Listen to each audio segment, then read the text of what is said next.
Monkey Man from Dev Patel.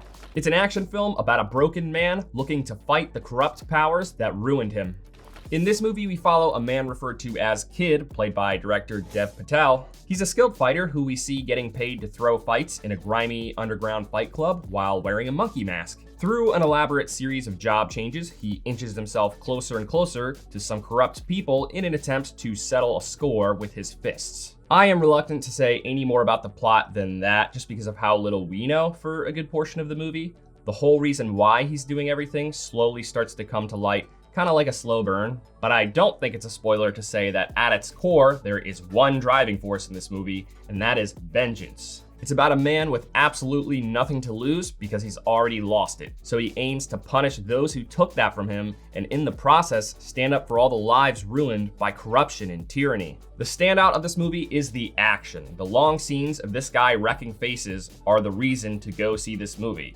If it's good, dark action you're looking for, this movie delivers. But this movie isn't just about violence. There are a handful of other story elements that influence the narrative. There are symbolic depictions of Hanuman, a Hindu deity who Kid was told stories of growing up. We see parallels drawn between the two of them. We see political corruption and the enduring impacts of India's caste system. And we see representation of some of India's marginalized communities. But all these elements are just complementary to the dark and brutal action. They give this movie the very important why for this guy tearing through people like paper. So Dev Patel is an animal, pun intended. He's ruthless, he's angry, he's passionate, he is rage incarnate. We've all seen our share of revenge movies. They pretty much all have edgy, humorless characters that are way more competent than they have any right being. But I don't think I've ever seen a character that's felt more like the embodiment of vengeance than this guy. Sorry, Batman, but you're gonna have to reclaim your nickname. Speaking of Batman, if you thought that movie from Matt Reeves was too dimly lit,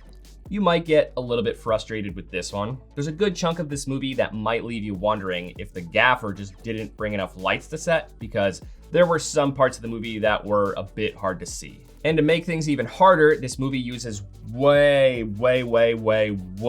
too many close-ups. Like, this is how you're gonna see a good chunk of the movie. Funny thing, after I scrubbed the trailers for footage to make this video, I realized that it might not actually look that way, but I'm gonna go on record and say that pretty much all of the wide shots that are used in the movie are seen in the two trailers. Everything else is just kept way too tight. I recognize that I am prone to criticizing movies for using too many close-ups often, my recent example being the first act of Arthur the King, but this movie utterly beat that horse to the ground about as hard as Patel's character thrashes bad guys in it. I don't think I've ever seen a movie use this many deep focal lengths. The overuse of them made the movie overall just feel super cramped. There were times where the close-ups made sense, like on objects or heavy emotions, but using them during the action scenes made it extremely difficult to see what was happening. For a couple scenes, the camera is literally just whipping back and forth, trying to capture everything happening in the fight, making everything look blurry. It was basically like this.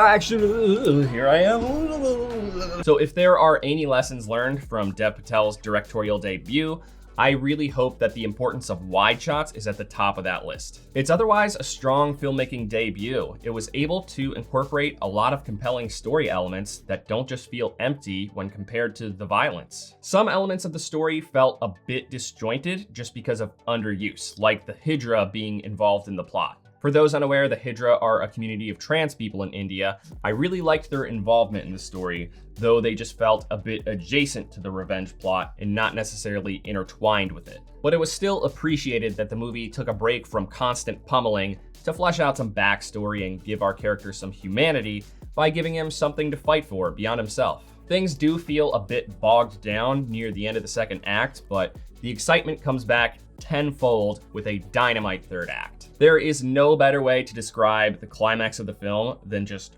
hardcore. Everything that was so-so about the film was easily overshadowed by how riveting this part was. I can't remember the last time I was that captivated by action alone. While a lot of the action earlier in the film was pretty messy, it was nothing but gripping leading up to its final moments. Despite a few missteps, this movie was a sucker punch that will certainly satisfy die-hard fans of action flicks. This movie was pretty good. It's definitely chaotic, mainly visually, but it gives us a decent story carried by some good, dark, and bloody brawls. If it's action you're looking for, this one is solid, but if you want crisp visuals accompanied by cohesive narrative elements, you might have a hard time with this one. It can be pretty disorderly. Thank you for watching this review. If it brought you any value at all, please consider giving it a like. It really does help the channel grow. I'll see you later this week with my review of Asphalt City.